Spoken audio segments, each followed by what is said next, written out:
Welcome to The Classical Mind, a podcast about the great books in the Western canon. We're your hosts. I'm Father Wesley Walker. And I'm Dr. Junius Johnson.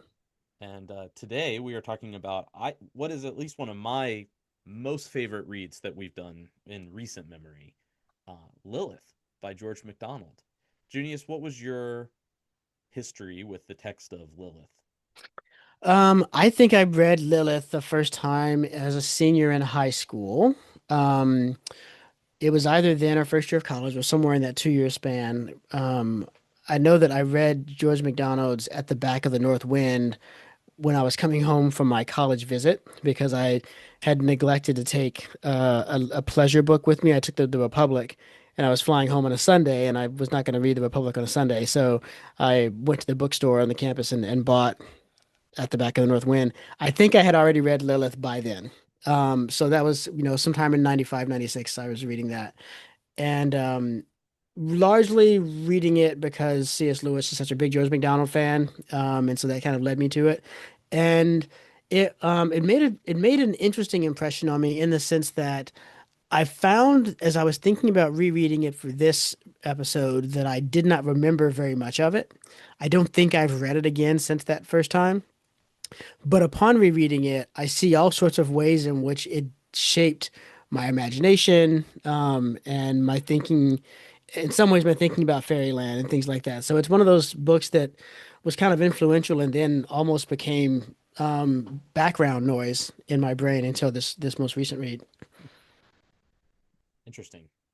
My text with it is tabula rasa, or my experience with it is tabula rasa. I had not read this. I knew about Lewis's interest in MacDonald, have read The Great Divorce and seen how Lewis kind of handles him.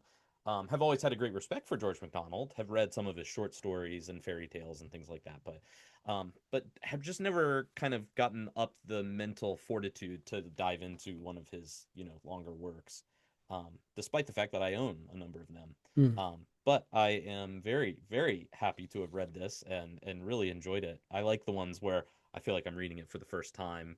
Some of the rereads, and well, it depends on what we're rereading, and each book, of course, has its own kind of character. But reading something for the first time, especially something this good, is really an enjoyable experience. But every time you say you like one of the books, my first thought goes to who picked it? Was it me or you? This was And you. this was, well, it was kind of your wife. I said it was maybe it was. I'm gonna give her an assist on this one, because I brought it up, and then your wife came running from the kitchen and was like, "Yes, yes, yes, please! I've been wanting him to read that." So, Yes. Well, and the great story about that is that I bought her. I was just telling Junius before we recorded. I bought her a copy of Lilith and Phantastes by George MacDonald at a used bookstore here in Annapolis, Maryland, and they she really wanted to read Phantastes because I think that's the one Lewis extols a lot. But she that decided was to his read first Lilith. encounter. Yeah. Exactly, but she decided to read Lilith because I think it came first in the book, and she enjoys Lilith more than Phantastes, though I suppose that's a somewhat controversial opinion. Um, but anyways, so you're right. Yes, she did help with the assist this time. This redeems all the grief that we gave her for, well, I gave her for the Emma pick back in the day. Don't drag me down with you, man. Long time listeners will remember that. Um, yeah. It does. Well, I want to issue a challenge. I want to start this conversation in a strange place. Okay. In the editions that both you and I have read, there's an introduction by C.S. Lewis, and I'd like to start with a claim by C.S. Lewis that, and then say what my response to this claim was and how that response evolved over the course of reading the book this time. So, in this edition, it's on Roman numeral 8 at the bottom. He says, if we define literature as an art whose medium is words, then certainly MacDonald has no place in its first rank, perhaps not even in its second. There are indeed passages where the wisdom, and I would dare to call it the holiness that are in him, triumph over and even burn away the baser elements in his style. The expression becomes precise, weighty, economic, acquires a cutting edge. But he does not maintain this level for long. The texture of his writing as a whole is undistinguished, at times fumbling. Bad pulpit traditions cling to it. There is sometimes a nonconformist verbosity, sometimes an old Scotch weakness for florid ornament. It runs right through them from Dunbar to the Waverley novels, sometimes an oversweetness picked up from Novalis. He goes on to say that this does not mean that you shouldn't throw him away, even for the literary critic. He says what he does best is fantasy, fantasy that hovers between the allegorical and the mythopoeic. And that we could do a whole episode just on that distinction and that characterization right there. But I read that as I was preparing to read this time, and I got a little angry at Lewis.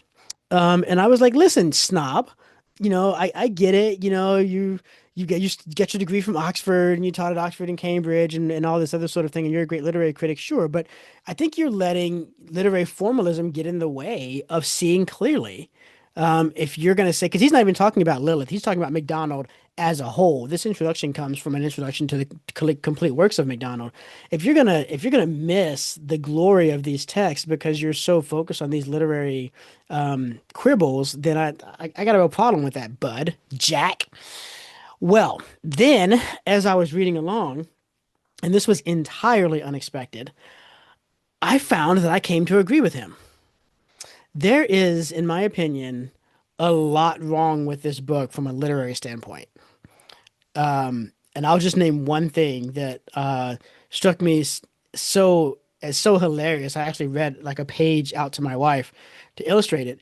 His use of the exclamation point Mm, is prodigal to the point of caricature, frankly. There are entire paragraphs where every sentence ends with an exclamation point, and there's no real reason for it. I mean, the character, the narrator who's speaking, 'cause it's a first person narrator, is certainly having big realizations and is keyed up, but I don't think the exclamation mark does the work that he wants it to do there, and it renders it rather weird.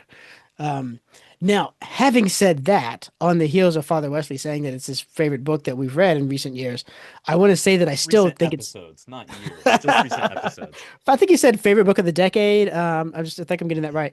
So I do want to say that I did very much enjoy reading it, and I do think it's very, very much worth reading. But I had more trouble with it than I thought. I kind of had to struggle through some bits of it, especially in the for the first half of it. Yeah, I think I'll largely agree with that. Um, I read the introduction before I read the rest of the book. I thought Lewis's introduction would maybe help enlighten, some of the themes and other things, and found it rather a downer. Yeah, yeah. But as I read it, there were definitely places where I go, oh yeah, okay, he was onto something there. I mean, he was a master literary scholar, so it's I think his opinion does matter on that.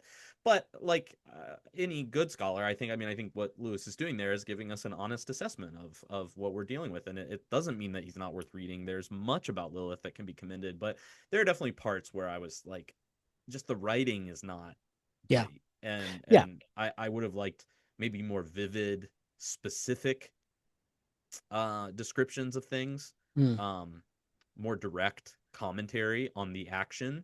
I think there are times where he falls into almost a kind of impressionism where you have like I have to go back Mm. and read a paragraph and be like, oh, okay, I think I know what happened. Even though he never said that's what happened, it's clearly Yeah. what happened. Yes. It's like that Yes. kind of work is difficult. Yeah. But not worthless either. I mean, I think it's worth doing that kind of work. But yeah, I don't know. There were definitely parts where I said, "Oh, okay, Lewis was right." I don't want to agree with him, but he was right. Yeah. No, but and it's very fascinating for me to feel there was a point somewhere before page 100 where I thought, I'm not sure I like this one. Um, I think maybe, coming to it with more mature eyes, maybe I don't like it. But then by page 150, I was like, okay, all right, I see what's going on here. And certainly by page 200, I was like, okay, there's a lot of this that I like. And I think that the last 50 or so pages really sings along, and there's a lot of really great payoff of what he's taken a long time setting up. So let me say this by way of introducing folks into the sense of it. I mean, I think that this is a book that either you've read or you know nothing about in general. Mhm. It's very unusual that people know things about it but haven't read and yet haven't read it. And one of the things that struck me in light of some of the other texts that we've read together and just some of my own literary interests as well was that this is something there's something gothic about this novel. Mhm. The frame, here's a gentleman in his estate, his country house, and sees a sort of ghost is as he thinks that it is, and follows this ghost and winds up in another world where things don't line up quite right. I got a little, gothic all the way from the Castle of Otranto, which we read together, all the way to something like Wuthering Heights on the other end of that tradition. So there's that element of it, which is quite nice, and I quite like. And of course, it's also very much a fairy story in the old sense of that term, the sense of not a fairy tale like we're used to thinking of, but one of these old school fantasies where characters fall out of our world into another world where the rules, though they're quite strict, are very much other than what one finds in our world, and one really doesn't know where one fits in or how to behave. And it's what Lewis calls a spiritual journey, right? Where the a lot of the action is dictated by the state of the protagonist's soul. Hmm. At one point, he says, you know, uh, unfortunately, I did not yet trust him enough to obey him, and as a result of that, these bad things happened that followed. So there's this wonderful mixture of, if you've read any of MacDonald's fairy tales, like The Princess and the Goblin, or The Golden Key, or The Light Princess, there's a mixture of the kind of air and atmosphere you get in those with the more serious and adult tone of a Gothic novel, which makes Lilith something somewhat unique in English literature. I don't know much to put next to it as a comparison point. And if you like your reality with an edge of weird around it, then this is a very good book for you. The other thing I'll say about this, just in terms of the literary milieu, is it is fun to read this, having been pretty steeped in C.S. Lewis, Yeah. because you do see the germ of a lot of C.S. Lewis's ideas. You see Yes. a lot of Narnia, you see a lot of the space trilogy. Hmm. You can even see, I think, a lot of themes in like the Great Divorce and things like that as well.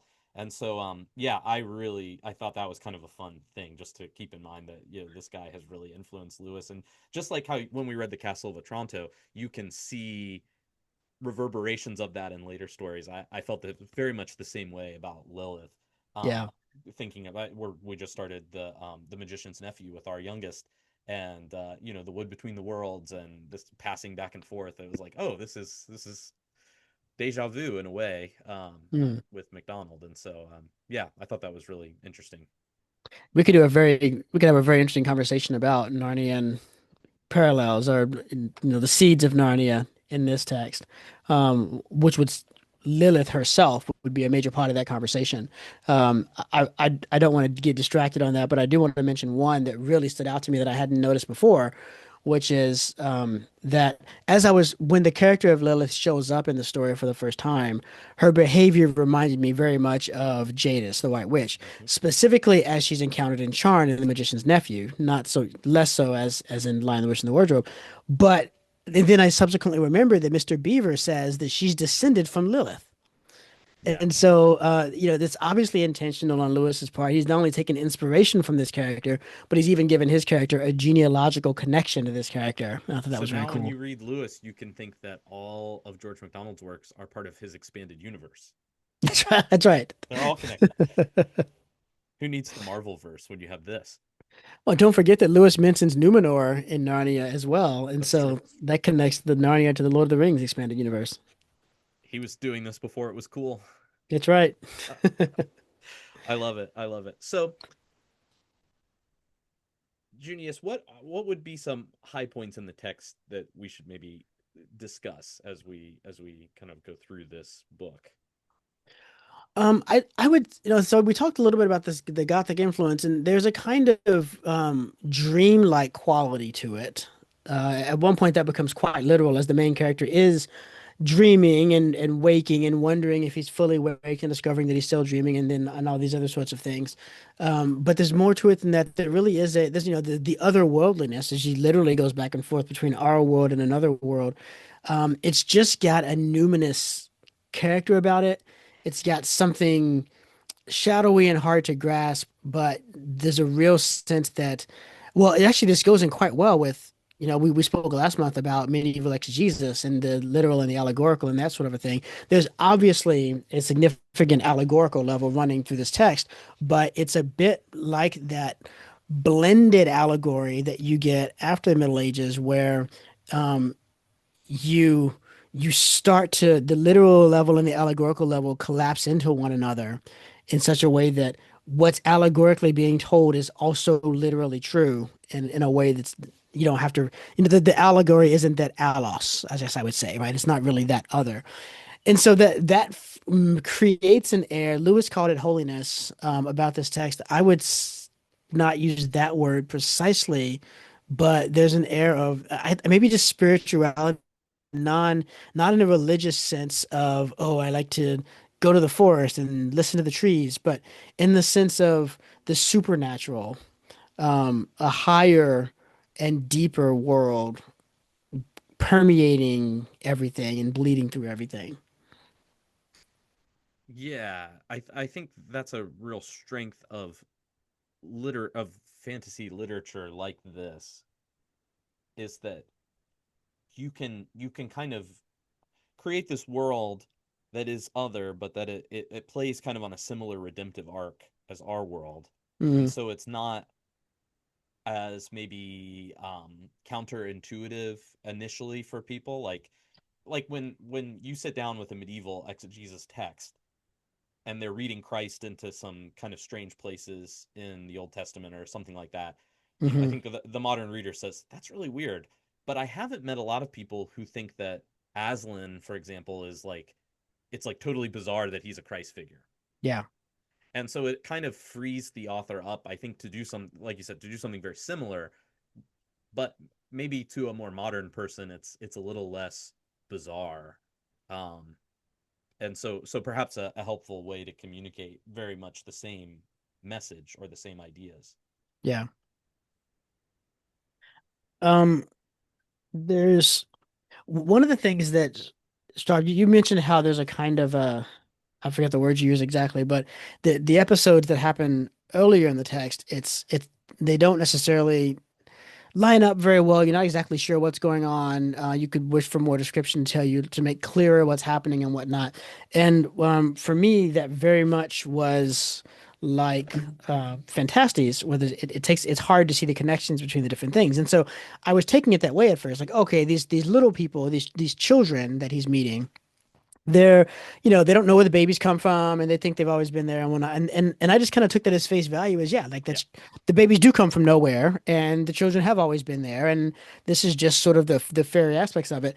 But then actually there are answers to those questions, and we do get the answers to those questions later on in the book, and it ties together in a different way. And so a lot of that stuff that appeared very um random or disconnected early on turns out to have been deeply connected to everything that was happening. And there's one sort of large story running on that the main character isn't aware of and that we like him are not aware of. I think that's kind of nice that he enabled us to feel what the main character felt. This sense of, well, maybe there aren't reasons for these things. Maybe they just are the way they are. And then slowly being like, hang on a second. If that's true, then that would mean, and you begin to piece it all together. I think that's good world building. I think so too. He doesn't do exposition in a way that he tells you how everything works. He has to kind of let you figure it out, and you have to really kind of dwell in that world. At first, I thought the sort of other world through the mirror was I just had trouble kind of even conceptualizing what was going on. Over time, living in that world with the main character, it became more clear what was happening there. I think my complaint isn't that he ties up loose ends later, and I think he does do a really good job of that, and it's a great incentive to keep reading even if initially you find it a bit of a slog. I think it's actually in his description of action at times where he Mm. will describe something that happened without actually saying it happened. Yeah. That's what kind of bothered me a little bit. It's like, okay, so should I like I don't know. I just don't know. um but I think, yeah, I think you're right to point that out, that he does a really good job. The book is almost in some ways I don't want to say chiastic because I feel like that's too overused, but you can see a very clear structure to it. Yeah. And I thought it was really well done. Yeah. I think that this is maybe a good way to come at it. You could draw a map of the other world in Lilith. It's the places are well defined in relationship to each other. He goes over the same ground repeatedly. The main character knows where he's going later in the book because he can expect this is going to come next, and it does because he's been there before. You could not draw a map of the world of Phantastes, the fairyland of Phantastes. You couldn't draw a map of many other fairylands, even to an extent, Fantastica of the Neverending Story. You couldn't really draw a map of because things aren't in a fixed geographical location relative to each other. As one author put it in one of her fairy stories, um, the the location of the fairy capital moves around according to the needs of the narrative. And there's something Yeah. to that with fairy stories where like you can't really map them because the land itself isn't the kind of land you could draw a map of. This is the kind of land you can draw a map of. And I think that in and of itself, it lends itself to a different sort of world building than you get in some other MacDonald texts. And it also tells you something about the character of the story that you're reading, where it's about the redemption of this land that's being represented, and that land represents quite a lot, it turns out, but still it's a specific land that lies under a specific languishment that has to be corrected over the course of the adventure.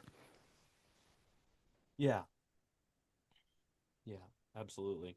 Um, so once he gets into this other world, he encounters a raven. The raven has some great lines throughout the Hmm. book, which it makes sense once you realize who the raven is later. Should we go ahead and spoil that, or should we? I don't know that we should. Okay, we'll save it for later. Um, but I added a number of the things the raven said kind of right in the beginning um, to my commonplace notebook, Hmm. just because I thought they were really excellent. Yeah. Um, the raven is trying to get him once he's in the other world to come to his house to fall asleep Hmm. on a couch, and the narrator resists it. And that this idea of sleeping, Junius, throughout the book is pretty important. At times the house is called the house of the dead, but there's clearly something more to this sleep than just death. Yeah. And so I was wondering if you could maybe elucidate for us what exactly are we talking about when we talk about sleep throughout this story. Yeah.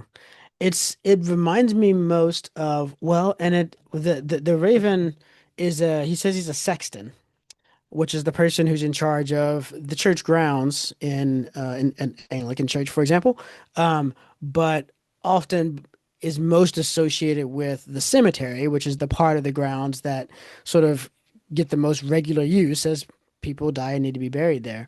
And we see him at one point he pecks in the ground the way a raven would peck after a worm, and he pulls forth something that launches into the air like a some sort of butterfly like, and it turns up it's one of these sleepers that has reached his ripening and he's pulling him out.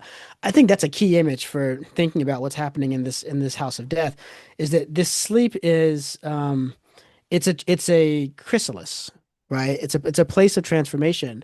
And what's happening is that the person who's sleeping is becoming more truly themselves. And so they will wake up. In a sense, they almost don't have names before they go to sleep because they're not really enough of a person to have a name yet. Or they might, as in the case of the main character, have a name written on their forehead, which is his name, that he doesn't quite fit yet. And so it can be hard to read. Narrator's name is Mr. Vane, by the way, Vane, not Vain. So I see what's happening with this sleep as this, it's a ripening. It's like laying down bottles of wine take them up at the appropriate time when they've matured. Um, and in that connection, it's interesting that the place where the sleepers lie is really, really cold. It's so cold that you think I wouldn't be able to sleep here, except that when you actually do go to sleep there, the cold becomes really an important part of the process. And that reminded me very much of a wine cellar as well. So it's a place of transformation. And that's how death is talked about throughout the story. It's not an end, it's a transforming moment. I might add one other aspect to this. I have a theory that the sleeping is prayer, Hmm. which makes sense of the wine cellar idea. Hmm. because the wine cellar, this at least in monastic literature, and I'm not really sure how much George MacDonald was familiar with this, but in monastic literature, the cell was sometimes talked about as being transformed into a wine cellar. Um, there are things he says throughout the narrator, or sorry, the Raven says throughout the story that makes me think prayer is at least some kind of aspect of this.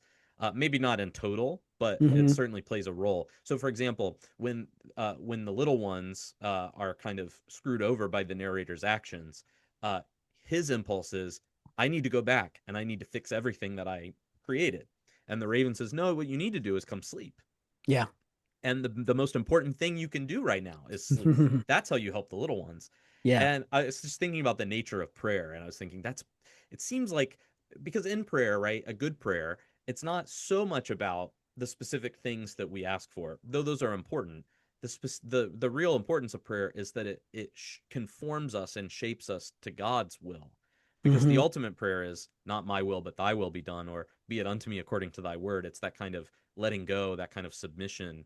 And so in sleep, these characters are becoming more and more aligned to the divine will until they become who they're supposed to be, and then they can wake up. um Yeah. but anyway, so I think prayer was a big part of that. Yeah, that's fascinating. I hadn't thought of it that way. And it's interesting. Supporting your reading is the idea that they don't just sleep when they've slept enough, they then begin to dream. And I think it's interesting. They don't dream right away. It's like in prayer, you can jump in there and start chattering right away, but really great prayers will tell you that the first thing to do is to quiet your heart and to find that place of stillness. And then your speaking will be more to the point, right? You run the risk of just blabbing out things that aren't really relevant if you don't do that. So, but they come to a point when they've been sleeping for a while where they can begin to dream. And in the dreams, they're active, they're doing things, and the dreams are an important part of the process that they're undergoing. And so I think that that aspect of it also supports that reading. That's quite Yeah. cool. Well, and especially if we come at this in a typical, a classical mind sort of way, where it is not necessarily an either or, um, then that reveals that there is something prayerful about death and something mortal about prayer. The second one is less shocking, I think. The prayer is a kind of dying to the self in the aligning of the will to God, I think is well attested in the tradition. But I like this notion. It does feel very MacDonaldian, that death itself is a kind of praying, that there's a Mm-hmm. prayerful aspect to it. I think it's quite nice. What's the ultimate letting go? Yeah, It's the recognition that the self is answerable to something much bigger. yeah, yeah, that's really good. Um, there's one moment where the Raven says something that I take to be I liked very much, and it is of course even cooler when you realize who the Raven is. This was on page 93 for me. Which is in chapter something or other. 16 looks like. Um, the Mr. Vane has just said, what can it all mean? Can things ever come right for the skeletons, these people he's seen? And to which the Raven's response is, there are words too big for you and me. All is one of them, and ever is another. And I Yeah. thought that that's the kind of wisdom you get from the Raven, right? To say that, listen, we don't have the type of thing that we are, we don't have to do with all and ever. We have to do with what's in front of us right now. Another aspect of the Raven, uh, that I really loved, and I loved how this played out over the course of the story, is he speaks very, very cryptically in the beginning. And so it's the point where Mr. Vane wonders whether he's just talking rot, and just being weird to be weird. The reader, I think, is quite prepared to accept that the Raven means something very specific that we aren't able to understand yet, which is, of course, the truth of it. But he does such a great job of putting really profound truths into the Raven's mouth in a way that it's hard to know what he's talking about. But then where it really paid off for me was late in the book. Mr. Vane is walking and he encounters another person somewhat like him. It's an old man who wants to be admitted to the house of death, and he's been turned away. And the reason is because he doesn't desire to live, he desires to die. And only those who desire to live can embrace the death that's offered in the house of death. And so Mr. Vane is trying to explain to this man what his situation is, and he sounds like the Raven from Hmm. earlier on. He starts And to visit. yeah, and the man complains that he's speaking in riddles, just as Vane complained about the Raven. But we, the readers, are in a position to understand the literal truth of what Vane is saying, and also to know that it'd be hard to say it more directly and more truly than he's saying. And even though to the man it sounds like you're making it intentionally hard and obscure and everything, that to me is really good writing to be able to have us be on both sides of that and make that journey with the main character to where we suddenly want to go back to the beginning and reread Mr. Raven's statements again. And with that understanding we have of the state of things at the end of the story. Yeah, no, seeing his development is really cool. And you see it a few times because he the narrator is, I think Vane is a good dis- uh, title for him, right? Much like a weather vane is kind of blown in different directions through the first 75% of the book, I would think. The narrator kind of, it's not that he's wicked or willfully disobedient, but he gets so caught up in what's going on that he forgets what he's been told to do in the past, and so he Yeah. often makes mistakes through impulse because something exciting's happening. So he wants to ride his horse a little more, so he decides he wants to go to the little ones rather than go to the House of Death. You know, all these kind of things keep happening and really sidetracking him. Yeah. But the beautiful thing that the Raven tells him at one point, and I don't know, I don't think I can find the page number right now. Oh no, actually it's right, it's 95. It's right after the quote that you did. Um, the Raven tells him, "You got to do this thing. Don't forget." And the man says, Vane says, "I'll try to remember," I answered, "but I may forget." And then the Raven says, "Then some evil that is good for you will follow." And the narrator says, "And if I remember?" And the Raven says, "Some evil that is not good for you will not follow." And I really, really loved that whole line, you know, Yeah. that yeah, you could avoid these evils, but sometimes we have to make mistakes in order to learn something, you know. And yeah, the narrator does that quite a bit at the beginning, and over time you see him start to take things more seriously and to remember more, and then at the end he really is taking on a kind of wisdom that the Raven was imparting to him earlier, and it makes sense. You see Hmm. it. Yeah. Yeah, absolutely. And I love that it's the evil is whichever thing you choose, the evil is that's good for you is coming, or the evil that's not good for you is not coming, but there's no question of you not going in the right direction. Right. And there's a background to this that we ought to, address. It's sort of an elephant in the room. And that is that MacDonald is a universalist. And so he does think that everyone, including the devil, will be saved. And you see that in this story. But I wouldn't get hung up on that, especially if you're if you're a Christian and you don't believe and you're not a universalist. I wouldn't let that make you dismissive of what he's doing here, because I think his universalism leads him to say something that's quite powerful and that is in line with more orthodox Christian thinking, which is that notion of all things working together for the good of those who are in Christ. That, yeah, if you forget to do the thing that you ought to do, evil will follow, but that evil will be good for you. It'll drive you back to where you need to be. It'll address the thing in you that was lacking, that made you capable of forgetting in the first place.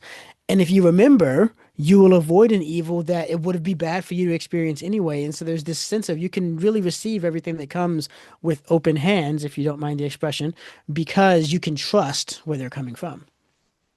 In many ways, I think the way that MacDonald depicts this world and the redemption of all things within it combats a kind of Manichaeanism, Mm, right? Because he doesn't, what you find out later is that the evil in this world really lacks a kind of substance. Like I'm thinking of yeah. their sort of exodus kind of at the end when they're on their way, um, and there's this procession and all these scary monsters keep coming out, and really they're just sort of shadowy. They don't really pose a threat. Yeah. because in this world the inevitable end is redemption, which doesn't remove the kind of horror of sin, I don't think, in this world, but it does um show that these things aren't equal. It's not the God of this world and the Satan of this world in an arm wrestling match, and you're wondering who's going to win. But rather, how is it that God, or the sort of provident, God's never really, I guess he's at the end he sort of makes an appearance, but for the most part it's these intermediary characters kind of operating. But you kind of get this feeling that it's really a question of how will these causes work together to bring about this greater good, rather than will they? And but I Yeah. don't think that makes the narrative any less satisfactory. In fact, in some ways, more so. Um, that kind of Yeah. good is the ultimate end. And Yeah, the evil doesn't lose its urgency, even though it's always recontextualized. right, And in support of your point, once more, the big bad, the Satan-y character of this thing is a shadow, and he's a two-dimensional shadow. When he turns straight on, you can't really see him at all. He's not only insubstantial because he's shadow, he's insubstantial because he doesn't even have full three-dimensionality. I think that's right. He howls outside the house of death, but he can't hurt anybody who has passed in there. That's the limit of his power. I was wondering kind of about the shadow character for just 1 second to detour, because there is some intimations that eventually the shadow will be dealt with, and Hmm. that the shadow will cease to be a shadow, and that he'll be redeemed. Hmm. In fact, at one point they say annihilation itself is no death to evil. Only good where evil was is evil dead. An evil thing must live with its evil until it chooses to be good. That alone is the slaying of evil. So you get Yeah. this idea that the shadow will eventually be redeemed. Yep. They don't really show it, at Yep. least not explicitly, but um, I was kind of wondering if that old man he encounters is the shadow, Oh, interesting. because the way where that plays in the narrative, right? The sort of redemption of all things is happening, and there's this guy who's taking such pity on himself. He's can only cry. I kind of thought the implication was that's the shadow, and it's going to take him a lot longer to get it, because Hmm. he's kind of still turned inward. Yeah. If I could if I could try a McDonald in transformation on what you just said, I think I can honor your because I don't think it is, but Okay. I think that what you're saying is really bringing up something very important. I think that a George MacDonald character, maybe if Mr. Raven were, if you were to put that question to him, hey, this old man, is that the shadow? I think Mr. Raven would say to you, no, he is not. He's just a poor soul who hasn't yet learned to let go. But until the shadow becomes like this old man, he will never find his way under my house. And Hmm. until that happen, he will remain no more than a shadow. I like that. I've been reading too much MacDonald if I can just spin that off like that. So, And what you see in this, though, is that MacDonald, his conceptualization of this stuff is very Augustinian, in that hmm. um, the good is substantial and the evil is kind of a cessation of, or Yeah, a diminishment of existence. So the shadow exists, but only barely. yeah, that's And right. even this is said to the character, like the main character at one point is like, well, you're barely alive now, Yeah, that's and right. you become more alive when you die. And so you definitely get this kind of build up, I think, throughout the book, where you're getting at least some Augustinian categories to think in, which I appreciate. Yes, I think that's right. And the main character says something very like it about himself as well as he's slowly starting to realize what's at stake. This is in chapter 16, so on page 82. He believes that let's see, he says what mattered where I was, while everywhere was the same as nowhere. I had not yet, by doing something in it, made anywhere into a place. I was not yet alive. I was only dreaming I lived. I was but a consciousness with an outlook. Every sentence ends with an exclamation point, by the way. Truly, I had been nothing else in the world I had left. That's the world that we live in. But now I knew the fact. I said to myself that if this in this forest I should catch the faint gleam of the mirror which would lead him back home, I would turn far aside lest it should entrap me unawares and give me back to my old existence. And here's the important bit. Here in the world on the through side of the mirror, I might learn to be something by doing something. I could not endure the thought of going back to the world we all live in with so many beginnings and not an end achieved. Yeah, it's good stuff. Yeah, I think that's really really nice. And I think that gives you some sense of the type of story that this is. You know, it's he's the beginning section. One of the reasons I found it somewhat tedious is because he was opening a lot of plot lines. He's opening a lot. The main character is having these encounters and starting a lot of stories, and all of those stories um, run through Lilith. They all converge on the character of Lilith, and he hasn't met her yet. Once he's met her and had his interactions with her, and both despised her and been tempted to love her, sees through her lies, but also be tempted to give himself over to her lies and all of that stuff, and then made mistakes relative to her. Then all of these storylines start to come to fruition, and those ends that he's talking about not having made in that passage I read, he begins to finally be able to shape those. Lilith is going to be the penultimate person to awaken out of all the people sleeping in the house of death, and the shadow will be the last person to awaken. Maybe we could say a word about Lilith in terms of how he's receiving this, because this is a tradition that probably a lot of, depending on what Christian tradition you were raised in, if you were a Christian at all, you this may not be a concept that you're very familiar with, but there is a sort of Jewish myth that based on my understanding, is at least a kind of Babylonian maybe import of this idea that originally Adam had a wife named Lilith who who basically was deceived and fell first, and so God made him Eve as a kind of substitute for the loss that he had experienced. And so Lilith then becomes, yeah, kind of the ultimate target of redemption. Besides the shadow, she is kind of the wicked witch that has to be conquered, overthrown. Um, but the kind of conquer that thereafter is not uh, to depose her or to kill her, but to make her what God intended her to be all along. Um, and so yeah, it's a very interesting thing. But yeah, so the narrator interacts with Lilith a few times, and the first is when, well, one of the first is when he finds her almost dead and brings her back to life.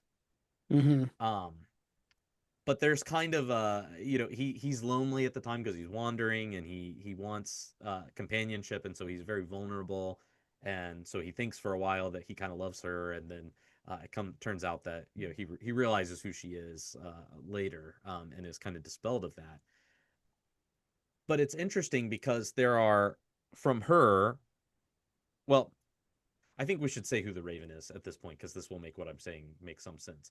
Mm. The Raven, we're told, is Adam. And so Adam and Lilith have a daughter named Lona, who the narrator falls in love with. Eve and Adam have a daughter named Mara.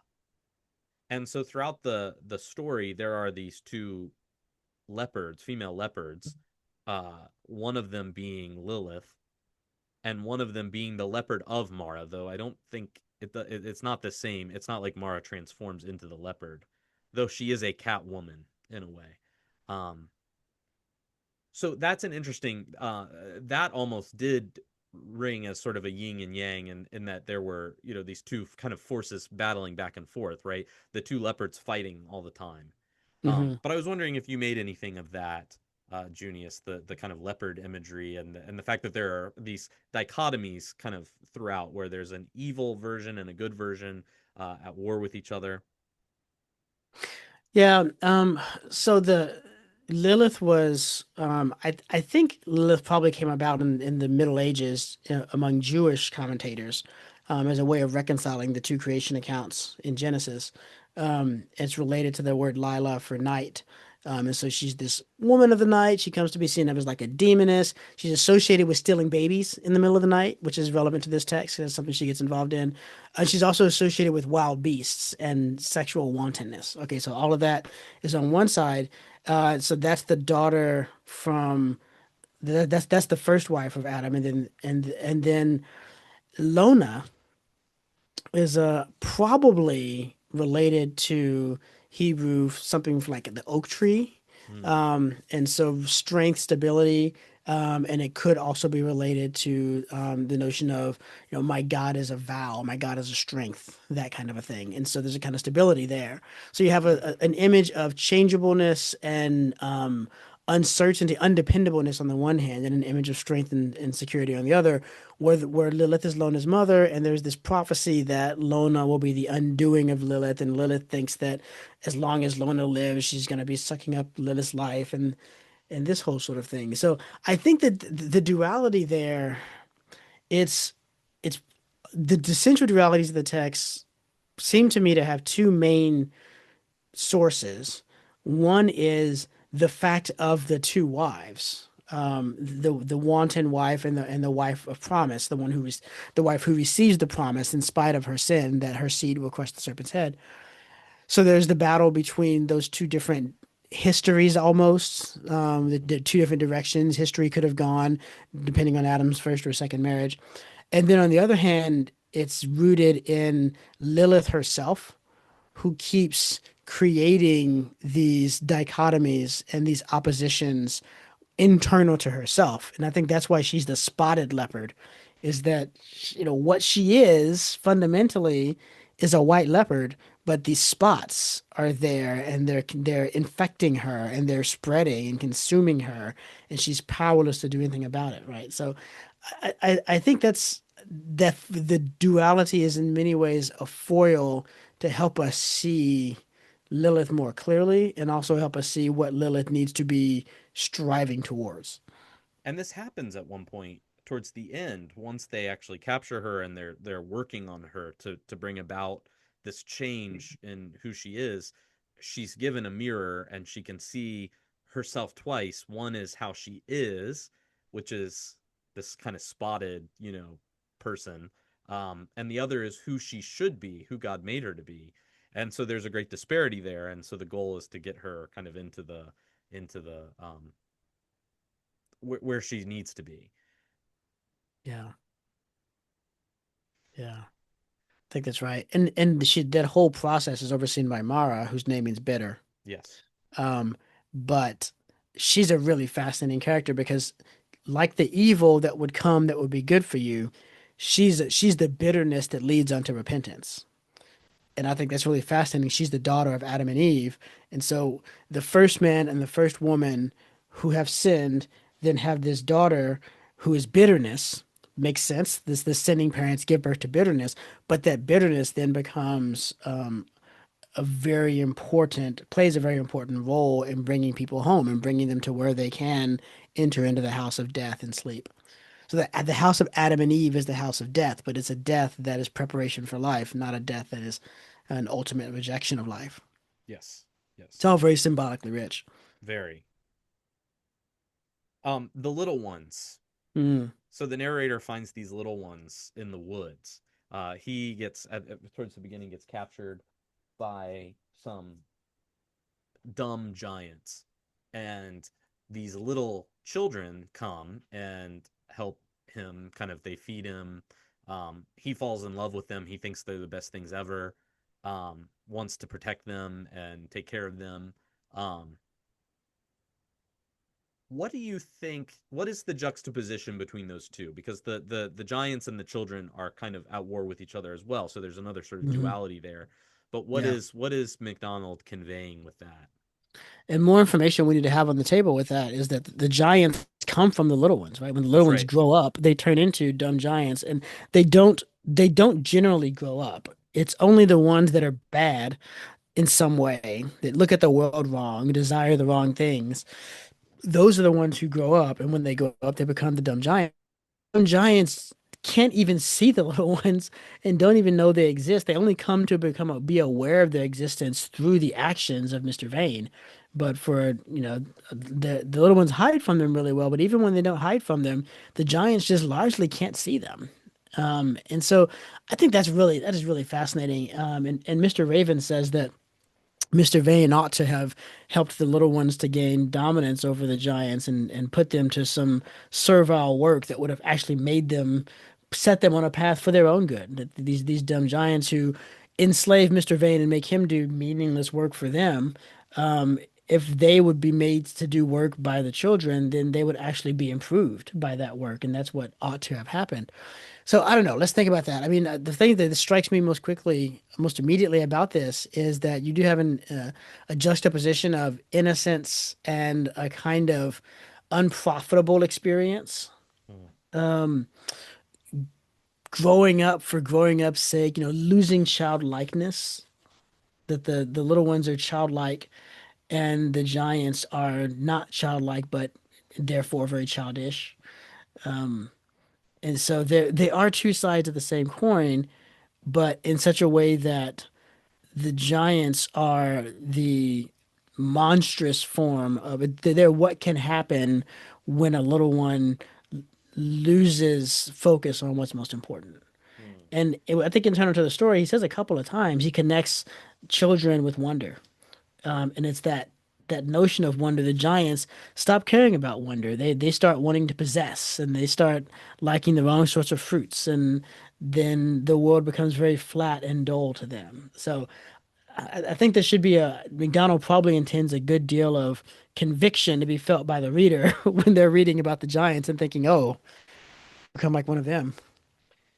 yeah, it's interesting.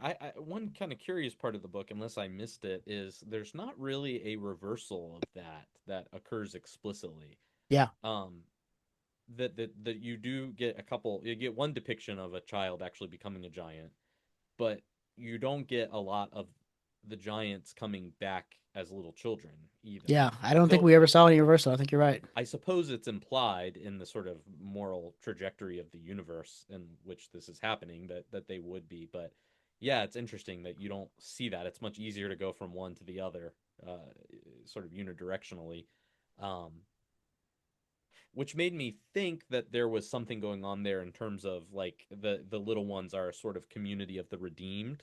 Mm, Um, in fact, at one point, I think when they're storming the city, the narrator picks 12 of them, 12 of the yeah. most trusted of them, not the strongest, not the Not that's right. biggest, Not the biggest. but 12 of them, Yeah. like the apostles. And so I kind of was picking up on those vibes that this is sort of church versus world dynamic going on, which then makes the storming of the city a more interesting kind of commentary, I think, right? Because so the narrator, his way of rescuing the children against the advice of the Raven is to go back and get them, and then they decide they're going to go storm this city of the witch, Hmm. and so perhaps there MacDonald is making a point about the use, sort of the church's use of force, and arguing implicitly at least for a more a less uh, coercive form of Christianity, right? It's not Yeah. gonna You're not gonna win the day by going and fighting and taking over a city. That's Yeah. just not the way of this community of little ones, and it kind of makes sense as it's happening, right? Like it's like a children's crusade. Yeah. It's not a good idea. You can feel that it's not a good idea from the very inception of it. It doesn't play out the way it's supposed to go, according to their plans, anyways. Hmm. And so, yeah, I thought that was interesting. Yeah. MacDonald, of Yeah. course, was a Congregationalist minister who ended up kind of stepping away from the pulpit. Um, I think coming up against some of the constraints of Yeah. what He we was might forced think of out. as organized religion and that kind of thing. So, Yeah. He was forced out. But what was funny about him is that everybody came to visit him. I mean, you name any figure of intellectual consequence in 19th century England, and they traveled to Scotland to MacDonald's little cottage where he had not enough for his family, and they would sit with him in his parlor and consult with him because he had this reputation for being so wise. And all of these great minds would come and talk to him. That really blew my mind when I learned that. And there was this list, I wish I had it with me, of all these various people who came through McDonald's living room at a regular parade, just like, Father McDonald, like, what do you think about this? What's your take on this? How would you handle this? So that's in a interesting. in a way, he in his own life really models what he's talking about in this story, where it's not the kind of traditional might or traditional intellect that is powerful. It's a much more indirect wisdom that comes from just being with people, really being with them, really knowing them and hearing them and seeing what's happening with them and speaking to their true names and not the names that they think that they have. Mm-hmm. the whole plan of conquering the city with the children's army is not the children's idea, obviously, and it's not Mr. Vane's idea. That's true. It's one of the ladies of the city who has escaped, trying to save her baby, and she's come up with the plan primarily with the notion of maybe the children can fulfill the prophecy and take down Princess Lilith, and if that happens, then women will be able to live in peace in the city, and I can keep my baby, and that sort of a thing. Which even there, right? If we're taking this as kind of an analogy for church world, right? That's like saying the church is listening to the world and the world is dictating the terms of how the church should act. Yeah, Um, which I think, yeah, I think certainly that's a is a lot of, temptation, right? yeah, Especially living in a world where Christianity is either sort of civically or in a de facto sense a kind of state religion, you know. yeah, Um, yeah. I wouldn't say, I would very strongly resist as a medievalist the argument that that's what the Crusades were, was just the church listening to the world and doing things the world's way. But that was certainly an aspect of the Crusades. I think there was more going on, especially in the First Crusade, than just that. And that's a conversation for another time as well. But that is certainly an aspect of the Crusades. And the later Crusades, I think that very much that aspect grows. And so it right. becomes less and less about defending the defenseless and more about setting up Latin kingdoms in the West and taking these places for ourselves and whatnot. Right, right. Yes. And, in case there's any doubt, like those things, it never goes well when the church tries to conquer the world using the world's means. Right. That's not that never because what essentially what the church forgets in those moments is that it forgets it's Augustine, right? In a work that we haven't done and may never because crazy, the city of God.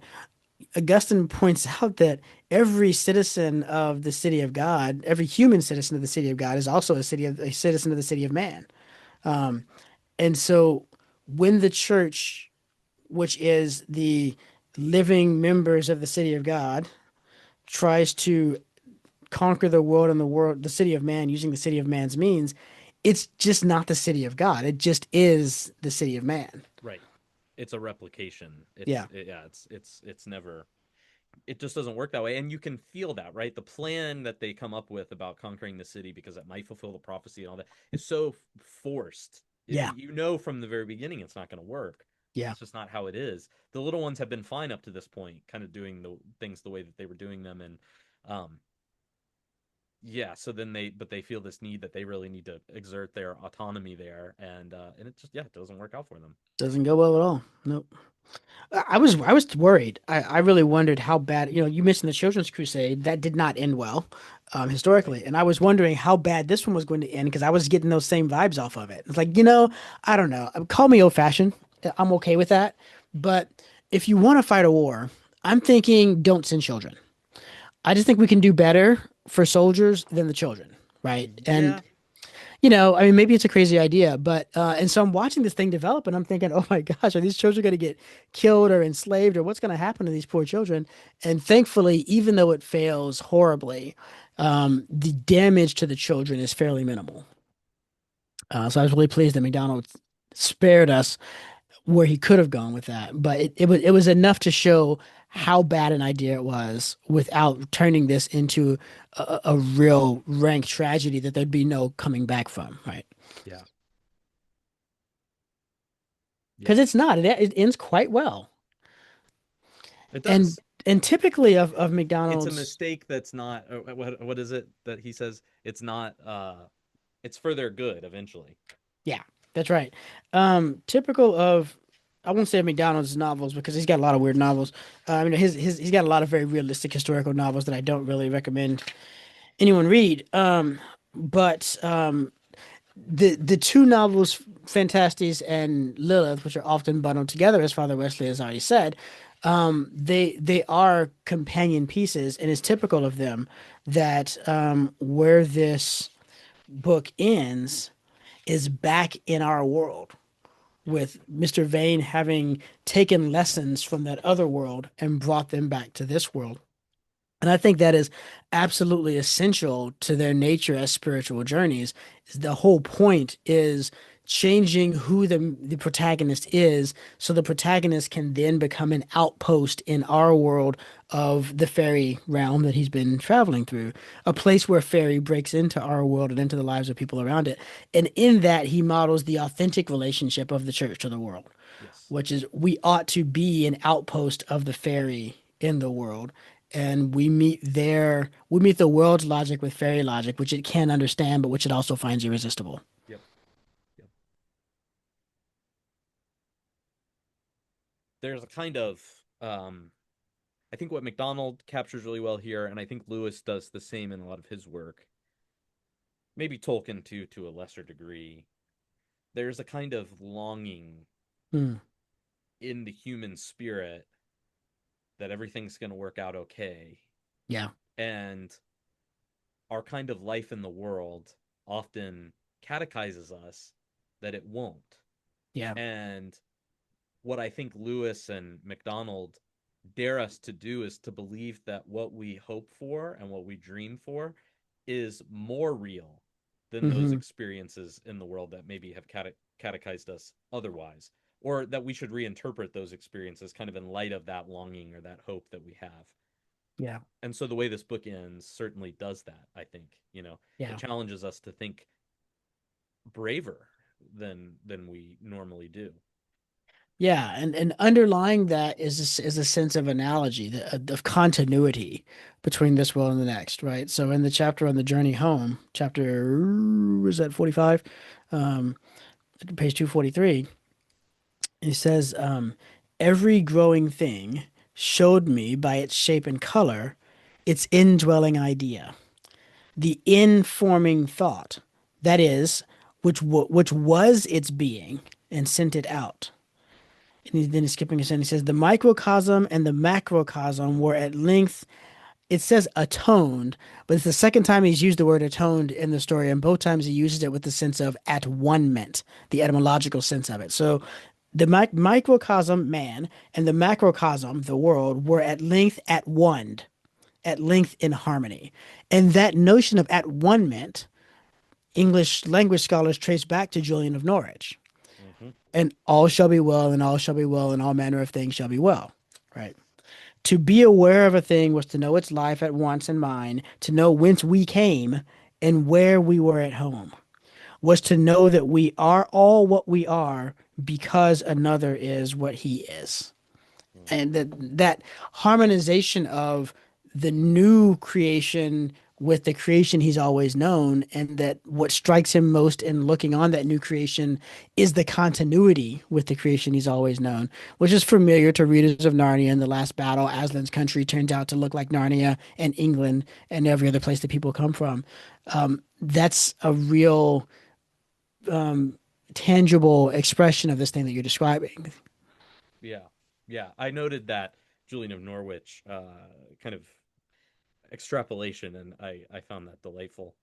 Yeah, there's a Um, clearer one elsewhere where it says something like, whenever someone thinks all will be well, tell them that it is now, or something like that. they say what will be well is even now well. Yes, that's it. Yeah, it's Yeah. it's been realized the thing is here. Um, yeah, there's no need to expect because yeah, we have what we're looking for. Yeah. I want to bring up one kind of other thing. On This is on page 242 when the narrator awakes and all these other characters have awakened. Lilith, of course, is still sleeping, and she's Hmm. going to be, as we mentioned already, the penultimate person to awake. But Adam says her wake is not yet ripe yet. She is busy forgetting. When she has forgotten enough to remember enough, then she will be ripe and wake. Um, and this, of course, makes me think, before Dante enters Paradiso, spoiler alert for future reads here, he has to drink from the two rivers, including the one to forget, sin. Yeah. And I know some people that always strikes them as a bit odd that we would forget the things we've done that are bad or whatever. Do you want to say a little bit about that, about the importance of forgetting some things? Yeah, students always ask this when we're reading Purgatorio. They're like, well, does that mean that in heaven you won't remember any of the things that you did that were sinful? And isn't that somewhat problematic, especially given how much of the stuff that we do is sinful, right? Um, and I was to say to them, well, it's the river Lake is not necessarily, it does not necessarily need to be interpreted as meaning that you forget the action, but rather that you forget the sting of it, right? That because in Christian eschatology, God doesn't make it such that you never cried. He wipes away the tears. And so you know that you are one who has cried, but the power of the sorrow has to be healed. And so if you've done something terrible ever to anyone, which most people have, and you've accepted that you were wrong and you've done something terrible, there's a great weight of shame. And that's even almost the hardest thing to deal with in terms of forgiveness. Eleanor Stump's work on atonement focuses on Christ needing to bear not so much our guilt as our shame, and helping us to let go of the shame of, you know, knowing that you're the kind of not just the kind of person who would do that, but a person who did do that, Mm. right? Um, so there's a kind of forgetting of the shame that allows you to remember the deed without it being painful. Again, you can think about if you've done something really terrible, it can be hard even just to think about it. And it's very triggering to hear certain types of thoughts, certain types of ideas that remind you of what you did. But there comes a point in the healing, if you really do the work of healing, really do the work of repentance and facing up to what you did and all that other sort of thing, when the trigger is disarmed, when you can hear talk about that and it doesn't trigger your shame sense again because you really have been healed from it. I think that's a lot of the kind of forgetting that it's with one genre of forgetting we're talking about. Second genre of forgetting we're talking about, and I don't say that there are only two because with MacDonald, I always want to leave space for him to be mean like 10 things that I haven't even thought of yet. Another type of forgetting I think he's talking about is forgetting how much we think we know Mm. in order to remember just how much we don't know. Mhm. And this was very hard for me when I first heard about Socrates' pinnacle of wisdom was knowing that he didn't know anything. And therefore his whole was the oracle led him to that realization indirectly. Um, but it's really true that as long as we think we're wise, we're not, right? And I think the clearest example I've seen of this, I've told this story in a number of different places. Right after the Higgs boson particle was discovered, some scientist was on an interview and said, "Yeah, this is great. We now know that there cannot be any other particles that we haven't encountered. Like we've finished. This is the last particle that needed to be observed, and now there can't be any other ones." And you're like, "Yeah, according to your model, but like, how can you say that? Like, you can't speak that way as a scientist because science can't tell you what you don't know. It can only tell you what seems likely based upon what you've observed, right?" And I think as a society, and maybe even just as a race, maybe this is just something that's a part of us since Mr. Raven and his wife, we are so confident about what we know that we forget how much more there is to know than what we've already figured out.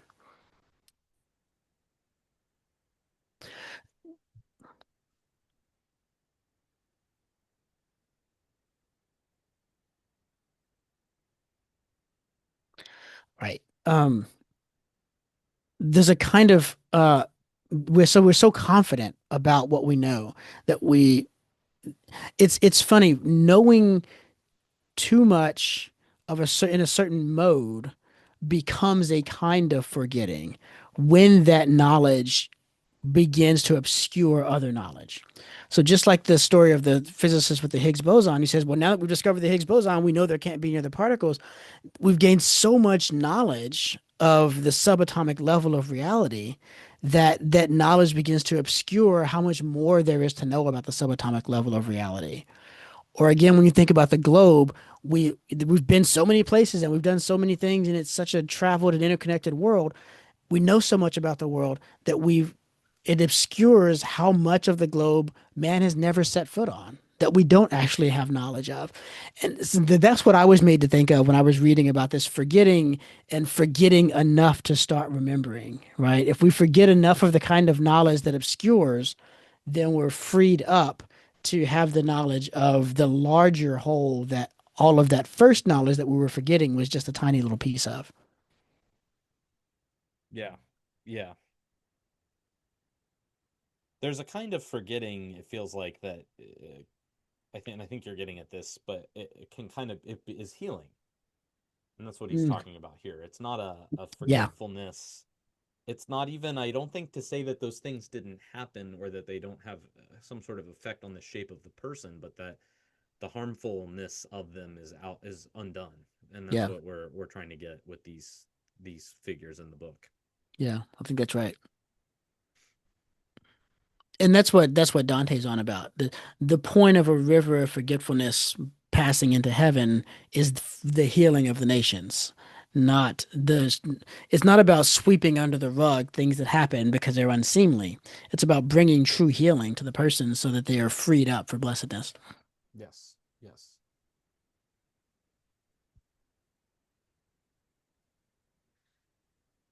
Well, do you have anything else in the book that you think we should talk about? I'm gonna read this one quote. This is in that same vein. We're talking about the new heaven, new earth and a new heaven. This is on page 245, and it's just so lovely. It says, "I walked on the new earth, under the new heaven, and found them the same as the old, save that now they opened their minds to me, and I saw into them.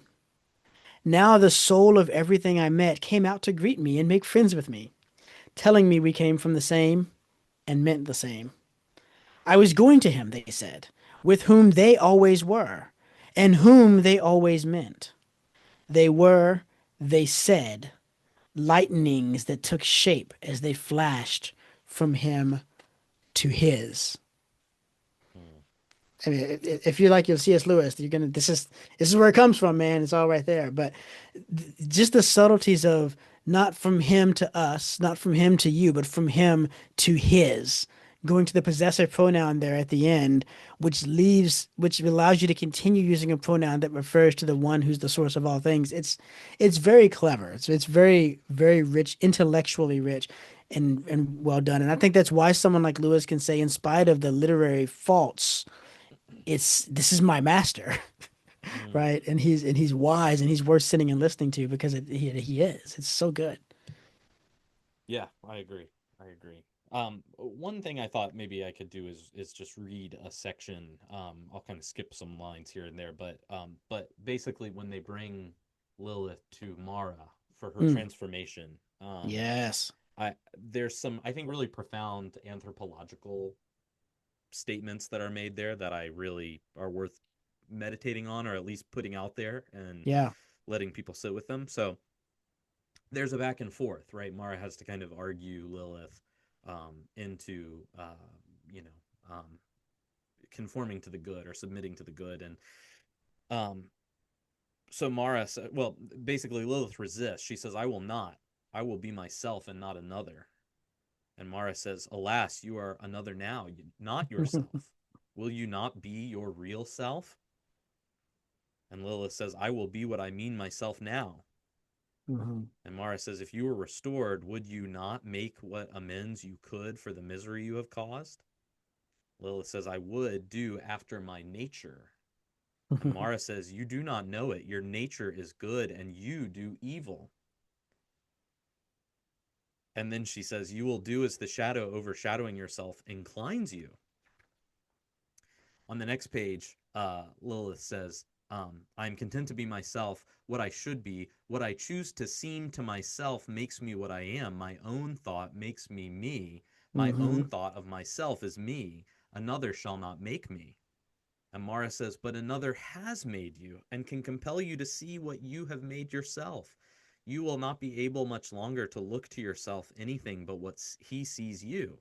You will not much longer have satisfaction in the thought of yourself.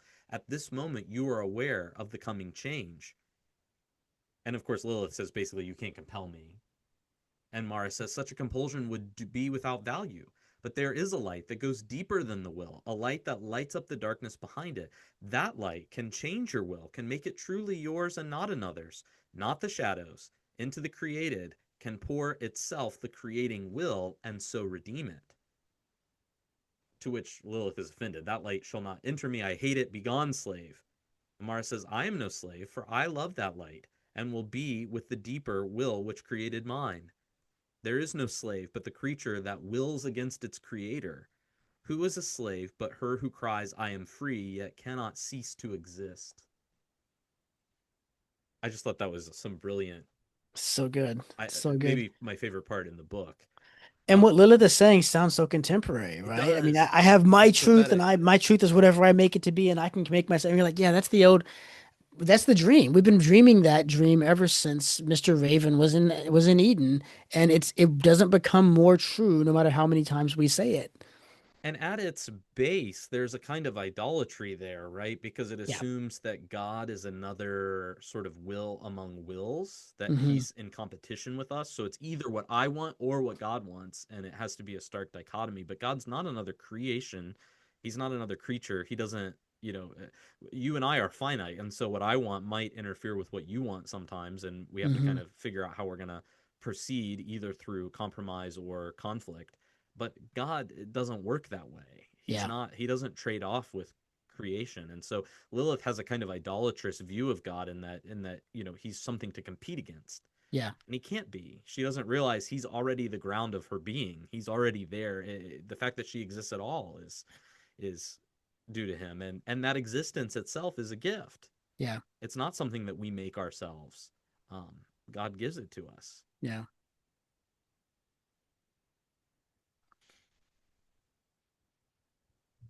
Man, but that whole section is brilliant. I It think was a we should. great scene.